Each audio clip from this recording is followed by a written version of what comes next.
आवर्त दशमलव वैदिक गणित की सहायता से ऐसे भिन्न जिनके हर के चरमांक 1 हो। जैसे इसमें जो संख्या है 1/21, 1/31, 1/41, क्योंकि हम जानते हैं यदि बटे में 2, 5 के अलावा कोई अंक होता है तो आने वाली संख्या का दशमलव निरूपण अशांत होता है, आवर्त होता है, और कुछ अंकों के बाद में वही की वही संख्या दशमलव भिन्न में रिपीट होती है। तो देखिए जरा 1/21 जैसे हम ले रहे हैं तो इस 1/21 में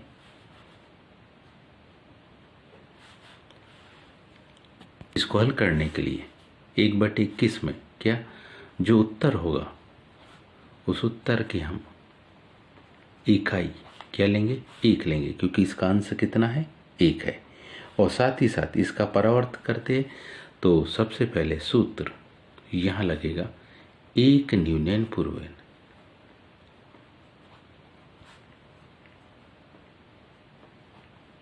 पिछले इसमें 1/19 में देखा था हमने, क्योंकि 19 में हमने जिस फार्मूले का उपयोग किया था वो था एकाधिकैन पूर्वैन। 19 में 1 को जोड़ के 20 का प्रचालक 2 निकाला था, लेकिन ये 1/21 है, 20 के नज़दीक, तो इससे हम 1 घटाएंगे।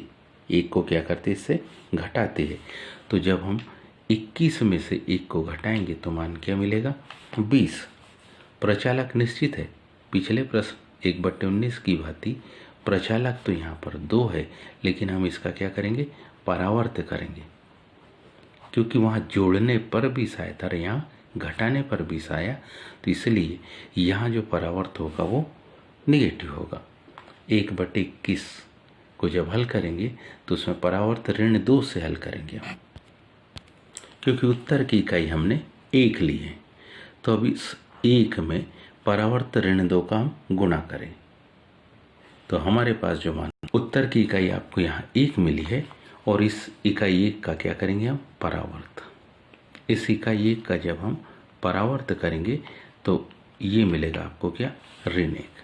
तो यहाँ हल करते समय इस 1 की इकाई भी कैसी है, ऋणात्मक है।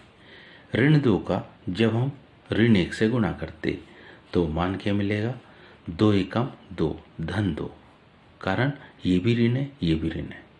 लेकिन इस 2 में जब इस ऋण 2 का गुणा करेंगे तो मान क्या मिलेगा, ऋण 4। ऋण 4 में 2 का गुणा करेंगे तो मान मिलेगा 2 चौके 8, लेकिन 8 कैसा होगा, धनात्मक। इस 8 में ऋण 2 का गुणा करेंगे तो 2 8 16, 16 पूरे ऋणात्मक होंगे, यहाँ ऋण 6 भी ऋणात्मक है और 1 भी कैसा है।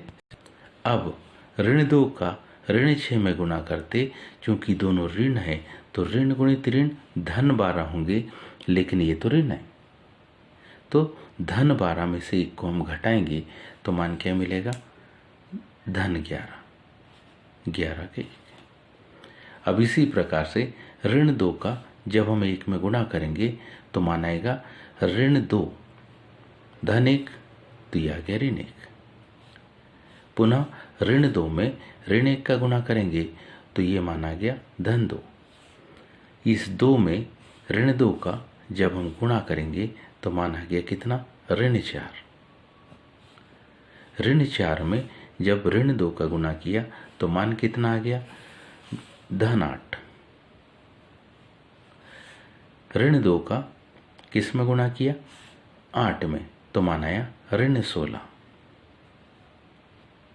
ऋण 16 2 अंक मान आ गया हमारे पास, 2 का ऋण 6 में गुणा, ऋण 2 अंक 12, 12 में से 1 को घटाया तो मान आया धन 11।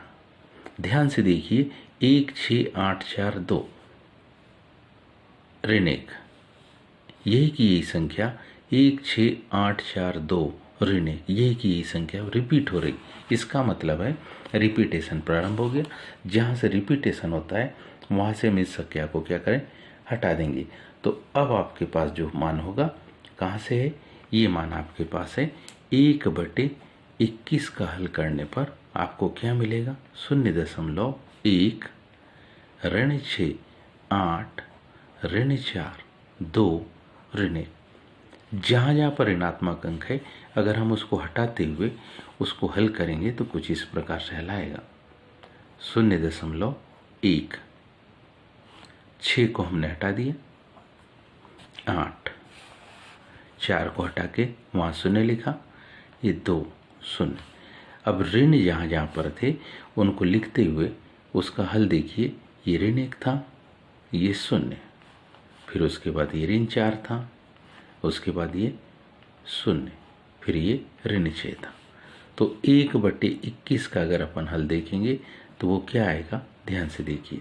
10 में से 1 को घटाएंगे तो कितना, 9, 2 ज्यों का त्यों, 4 को घटाएंगे तो 6, 8 में से 1 घटाया कितना, 7, 10 में से 6 को घटाया तो 4, ये वापिस अंक दे दिया तो ये 0।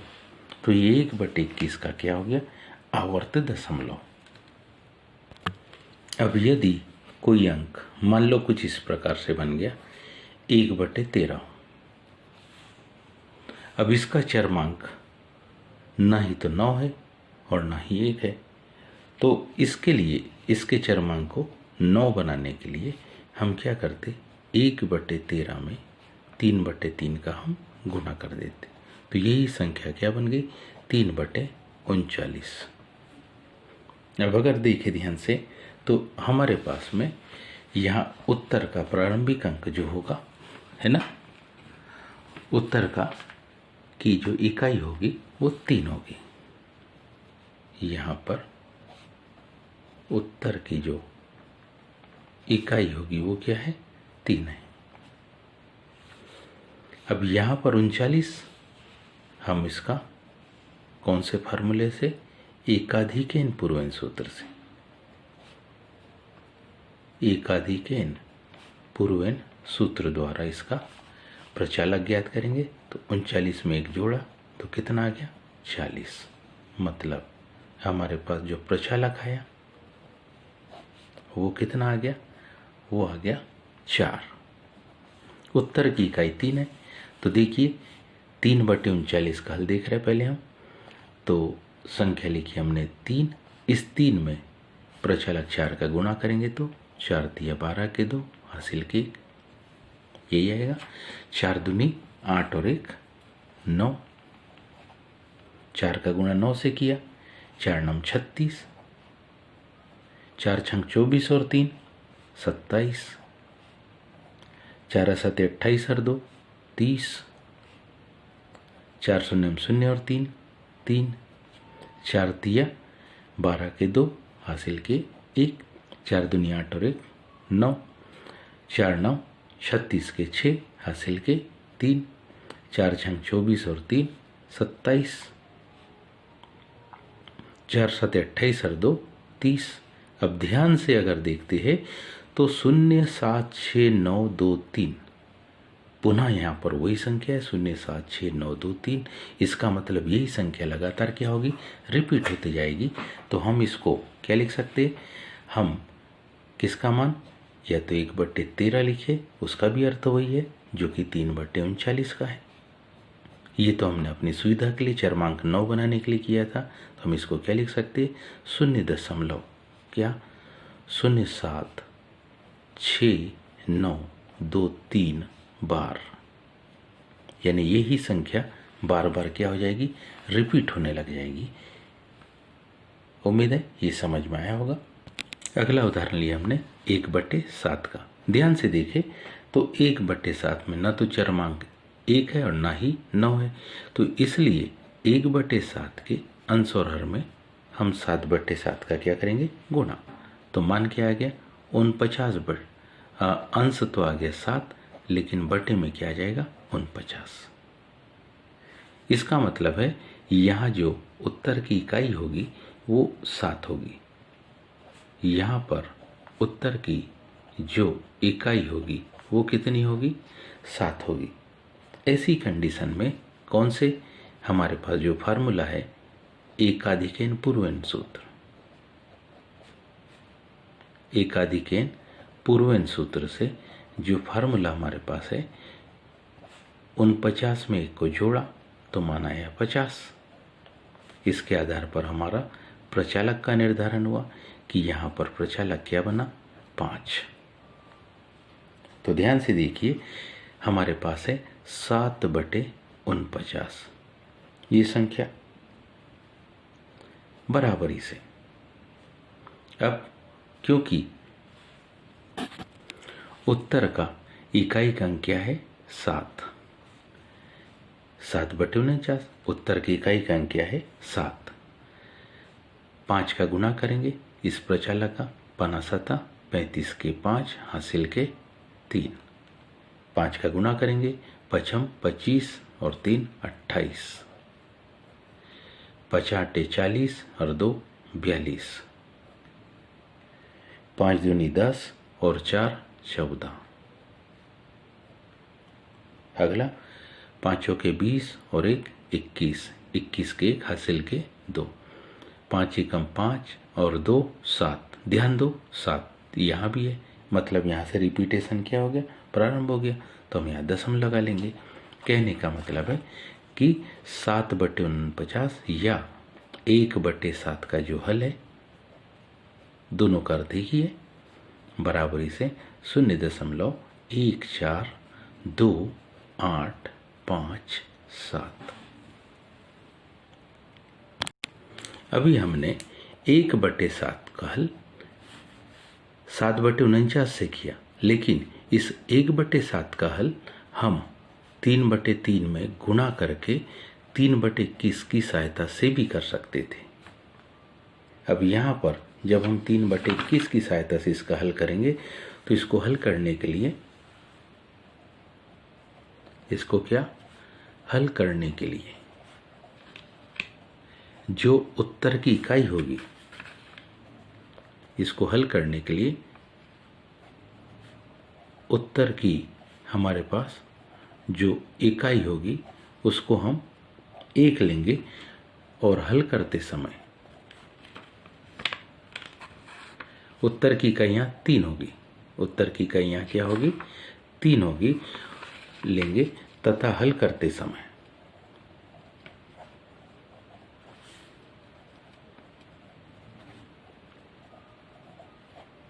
क्योंकि यहाँ 21 है, 21 में से 1 को घटाना पड़ेगा, तो ऐसी कंडीशन में यहाँ इकाई का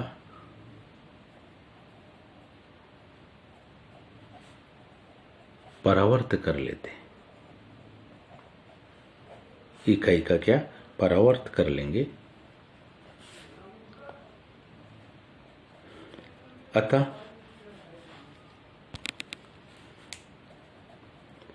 क्या हो जाएगी, उत्तर की इकाई ऋण 3। अब कौन से फार्मूले से, एक न्यूनन पूर्वेन से।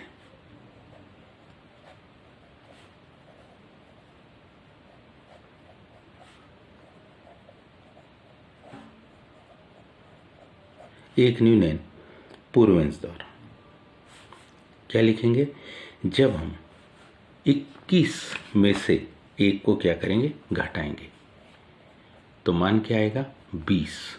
21 में से 1 को घटाया तो मान हमारे पास क्या आ गया, 20 आ गया। प्रचालक तो 2, प्रचालक हमारे पास है 2, लेकिन ये घटाने पर आया था। ऐसी स्थिति में हम इसका क्या करते, परावर्त करेंगे।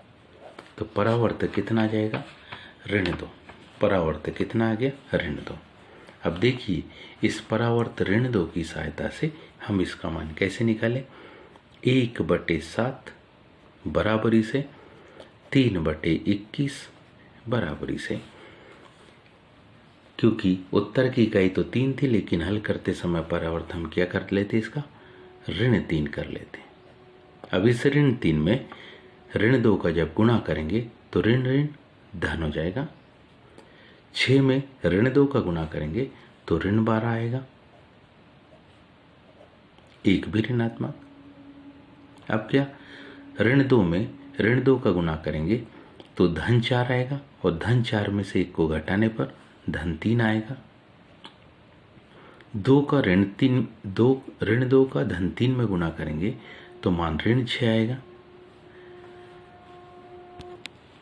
ऋण 6 में ऋण 2 का गुणा करेंगे तो ऋण गुणित ऋण धन 12,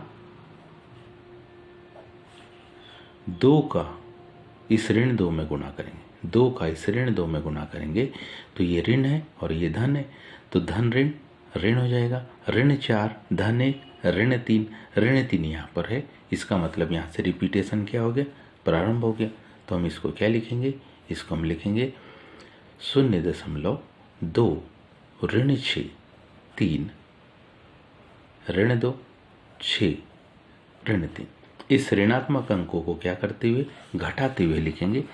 तो यहाँ चरम अंक है तो 10 में से 3 को जब घटाएंगे तो मान आएगा 7। इसका एक कम करें, संख्या हो गई 5, ये भी चरम अंक कहलाएगा। 10 में से 2 को घटाएंगे तो यह हो जाएगा 8। इसका एक कम करें 2, 10 में से 6 को घटाएंगे तो यह आ जाएगा 4। इसका एक कम करें 1 दशमलव। ये हमारे पास इसका उत्तर आएगा। उम्मीद है आप सबको ये समझ में आया होगा। आज के लिए इतना ही, शेष कल। धन्यवाद।